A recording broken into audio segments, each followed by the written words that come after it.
Welcome back to my channel. नमस्कार, मी दीपाली. आपलं रिअल लाईफ विथ दीपाली या यूट्यूब चॅनलवर पुन्हा एकदा नव्याने स्वागत करत आहे. तर इथे आज मी तुमच्यासोबत रविवारचं माझं रुटीन शेअर करणार आहे.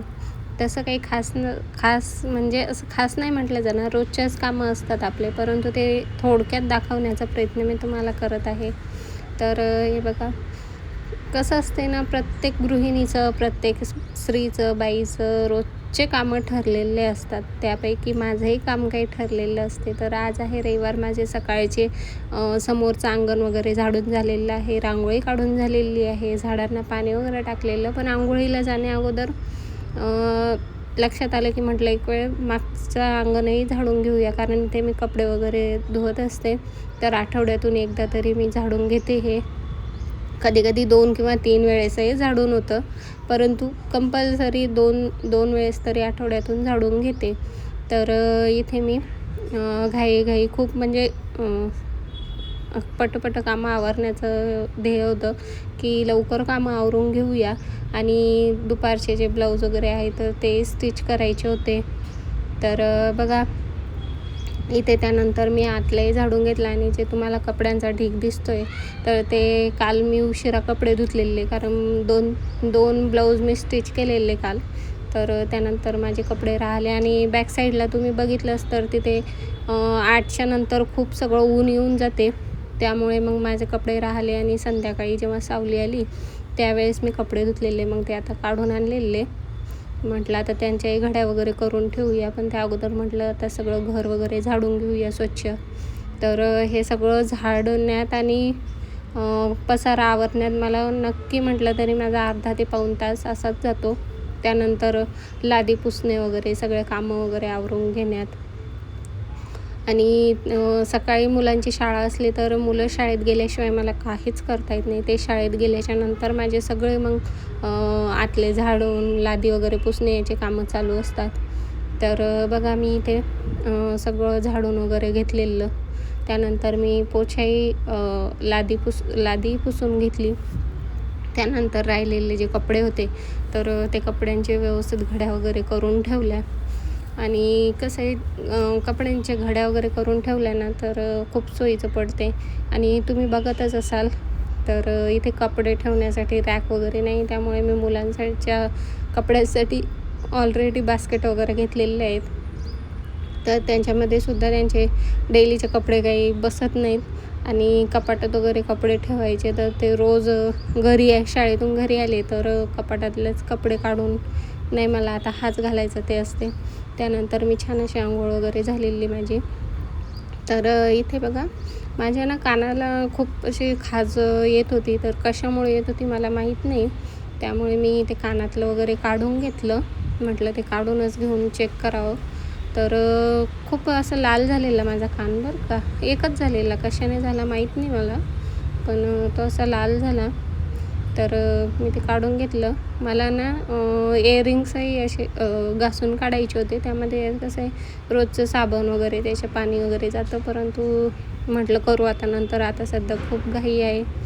तर एखाद्या वेळेस दुपारी म्हणा किंवा काही जेव्हा काम नसेल एक्स्ट्राचं तेव्हा मग ते कानातले काढून मी घासून घेईल. तर इथे माझं सकाळचं थोडंसं पॅम्परिंग झालेली, जास्त काही नसते, मॉइश्चरायझर. आणि आता मी ते सनस्क्रीन लावायला सुरुवात केली, कारण कसं खूप उकडतं आहे. आणि इथे मी राहते ना तिथे आजूबाजूला म्हणजे या घरावरती झाड वगैरे काहीच नाही, आणि सिंगल आहे, त्यामुळे खूप लवकर तापते आणि रात्रीलाही खूप गरम होते. तर अशी मी थोडंसं तयार झाले, कारण स्वतः थोडं नीटनेटकं राहिलं ना तर आपल्याला खूप एनर्जी येते. आणि कसं आहे, स्वतः थोडंसं नीटनेटकं राहिलं किंवा स्वतःचं कडे लक्ष दिलं तर आपल्याला जे दिवसभराचे कामं करायचे तर त्यासाठी पण खूप एनर्जीफुल वाटते. तर इथे बघा, मी आता शेपूची भाजी करायला घेतलेली. म्हटलं आज शेपूची भाजीच करूया. तर काही नाही जास्त, मी मुगाची डाळ टाकत असते, परंतु मग ते सालीची होती, म्हटलं नको आता. यावेळेस मी तुरीची डाळ टाकलेली. तुरीच्या डाळीतही खूप छान होते बरं का.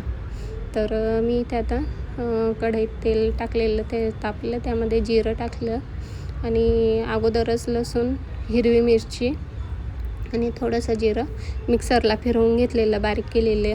आणि हिरवी भाजी जी आहे ना, तर ते हिरव्या मिरचीमध्येच खूप टेस्टी लागते. त्याची रिअल जी टेस्ट असते तर ती हिरवी मिरची आणि लसूण याच्यामध्येच येते. तुम्ही बाकीचा मसाला काहीही टाकला नाही तरी चालेल. मला तर अशी साधी सिंपलच भाजी आवडते. मला मेथीचीसुद्धा अशीच सिंपल भाजी आवडते आणि त्यासाठी तर मी मिरची खुडून घेते. लसूण आणि मिरची खुडून बस तेवढंच असते.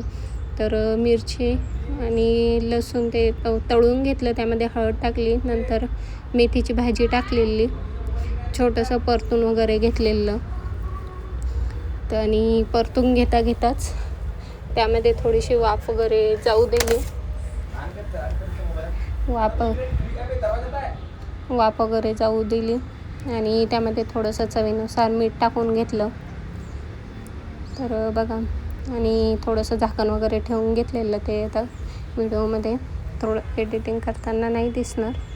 तर थोडीशी वाफ येऊ दिली. त्यामध्ये नंतर मी अगोदर डाळ शिजवून घेतलेली तुरीची, तर ती त्यामध्ये आता ॲड करणार. आणि मीठ टाकलं आहे ना, तर त्यामुळे भाजीला असं अंगचंच पाणी सुटते आणि अंगच्या पाण्यामध्येच भाजी शिजलेली खूप चविष्ट लागते. तर बघा, पाणी सुटलेलं, त्याच्यामध्ये तुरीची डाळ टाकलेली. करून बघा तुम्ही, खूप छान लागते बरं का. रिअल जी टेस्ट आहे ना शेपूची, तर ती रिअल असते. तर त्यानंतर मग मी देवपूजा करायला घेतली, दिवा वगैरे लावला. मी भाजी करून ठेवली, म्हटलं चपात्या कणिक मळून ठेवलेलं, चपात्या नंतर करते.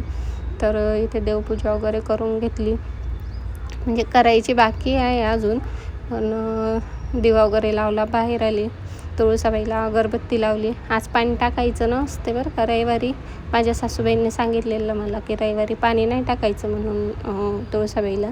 तर इथं फुलं आलेले गोकर्णाचे 2-3 फुलं तोडले. त्यानंतर बघा किती छान असं मोगऱ्याला काल कळ्या होत्या आणि आज अगदी फुल खुललेलं कळीचं आणि खूप सगळ्या कळ्या लागलेल्या आहेत त्याला. त्यानंतर मी फुलं वगैरे ते तोडून घेतले आणि नंतर मग म्हटलं देवांनासुद्धा न्हाऊन घालावं. तर बघा, इथे मी आता देवांनासुद्धा न्हाऊ घालते. कसं आहे, हे जे आपले रोजचे डेलीचे कामं ठरलेले असतात ना, तर याने आपल्यालाही प्रसन्न वाटते आणि घरातल्या ज्या वाईब्स आहेत तर त्या खूप पॉझिटिव्हली असतात. आणि तुम्ही काही करा किंवा नका करू, परंतु तुमच्या रोजचं देवपूजा, तुमच्या घरातला दिवा वगैरे, असं नाही आहे की तुम्हाला सगळं परफेक्टच लागावं. तर ज्याच्या त्याच्या प्रत्येकाच्या सवयी, निवडी, आवडी सगळ्या वेगवेगळ्या असतात. त्याच्यामुळे प्रत्येकाचं करण्याची पद्धत वेगळी असते, परंतु प्रत्येकजण ही काय ज्याच्या त्याच्या घरामध्ये पॉझिटिव्हिटी आणण्याचं काम करत असते. तर तोही माझा एक छोटासा प्रयत्न आहे. तर बघा, इथे मी रांगोळी वगैरे काढून घेतलेली. मी इथे कलर वगैरे भरत नाही बरं का रांगोळीमध्ये, तर मी इथे हळदी कुंकूच वापरते. त्यानंतर जे फुलं आहे तर ते मी जो कुलदेवतेच्या नावाने कळस ठेवलेला ना, त्यांना हे केलेलं, फुलं वगैरे वाहलेले, जास्वंदाचे फुलंही मिळाले मला आज, तर तेही फुलं आणलेले. आणि देवपूजा ही फुलांनीच छान वाटते बरं का. तुम्ही देवपूजा करा आणि फुलं वगैरे वाहू नका, तर ते अजिबात असं छान प्रसन्न वाटत नाही. तर आपल्याला जसे मिळतील तसे फुलं आपण वाहलेले चांगलं. आणि मलाही जसे रोज फुलं मिळतील, कधी कमी मिळतात कधी जास्त मिळतात, तर मी 2-3 फुलं वगैरे आणत असते. तर आज मला जास्वंदाची खूप छान फुलं मिळाले.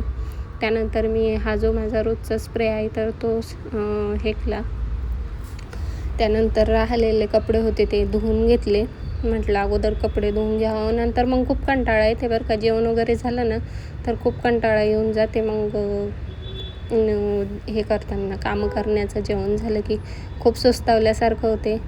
त्यानंतर असे छान मठ्ठा केला, शेपूची भाजी आणि ते जेवण केलं. त्यानंतर मला आज माझं ब्लाऊज शिवायचं होतं, परंतु ते नाही झालं. तर माझी मैत्रीण आहे, म्हणजे क्लायंटच आहे, तर त्यांचा फोन आलेला उद्या त्यांना ब्लाऊज हवं आहे. तर मग त्यांचं ब्लाऊज कटिंग केलं. 38-39 साईजचं ब्लाऊज होतं, प्रिन्सेस. आणि डीपनेक आहेत बरं का, समोरही आणि पाठीमागचा सुद्धा डीपनेक होता. तर ते मी ब्लाऊज स्टिच करून घेतले. हे बघा, तुम्हाला दिसतच असेल. तर खूप थकायला होतं आणि उन्हाळ्याचं आहे ना, तर अजिबात काही काम करावं असं वाटत नाही आहे. आणि ऊन झालं ना की खूप सगळे कामं असे पडून जातात की जाऊ दे, नंतर करतो, पण ते कामं तसेच राहून जातात. पण नको वाटते, अजून उन्हाळ्याचे कामंसुद्धा सुरुवात करायची आहे. माझं अजून काहीच नाही आहे. जसं मी जे करेल ते तुमच्यासोबत शेअर नक्कीच करेल. तर इथे डीप नेक होता बरं का, 7.5चा होता समोरचा आणि पंचकोनी होता. तर तो मी करते आहे. आपले घरातले कामं करून असं बाहेरचंही एखादं अर्धं काम केलं ना, तर काहीच हरकत नाही आहे. हे बघा, त्यानंतर मग मी ब्लाऊज स्टिच केले. कालचे ब्लाऊज राहिले तर ते मी तुम्हाला दाखवेल. तर हे बघा, हे जे ब्लाऊज आहे तर मी तुम्हाला सांगते की हे ब्लाऊज शिवलं आहे. 4ची स्लीव्ज होती आणि लेंथ आहे 14. तर डीप नेक आहे, त्यामुळे मी त्याला नॉट वगैरे लावलेलेच आहे. म्हणजे कसं शोल्डर उतरणार नाही, परंतु नको ते परत म्हणजे आपल्यापर्यंतसुद्धा आलेलं नाही. तर ते शिवलेलं मी. आणि हे जे आहे ना, हे दाखवते, हे कालचं आहे बरं का. याच्या स्लीव्ज खूप छान आहे आणि हे मी काही शेअर नाही केलं. म्हटलं आता नवीनच सुरुवात आहे, तर चला हेही तुमच्यासोबत शेअर करते. तर खूप छान असं. तर मी ह्या ब्लाऊजची शिलाई 320 रुपये घेतलेली. त्यानंतर हे कलांजली पैठणीचं ब्लाऊज आहे. तर खूप सुंदर आहे बरं का. जी साडी आहे तर ती खूप सुंदर आहे. तर हे बघा, 30 साईजचं ब्लाऊज आहे. 30लाही कमी आहे थोडं, 29, पण ते 30मध्ये पकडला जाईल. हे बघा, बॅक साईड जी आहे तर ते अगदी फिनिशिंगनं केलेलं मी. पण इथे ना मणी फुटलेला आहे, परंतु तो गॅप दिसतो बरं का असं बघितल्यावर. आणि हे हुकपट्टी जे बॅक साईडचं आहे, तर त्याला तुरपाई वगैरे करायची राहिलेली, हुकपट्ट्या राहिलेल्या. आता मी ते करून घेते. आणि आता म्हणजे खूप थकायला झालं आहे, सकाळपासून कामं सुरू असतात. तर आता मी माझा ब्लॉग इथेच संपवते. परत एका नवीन अशा छानशा ब्लॉगमध्ये भेटूया. बाय.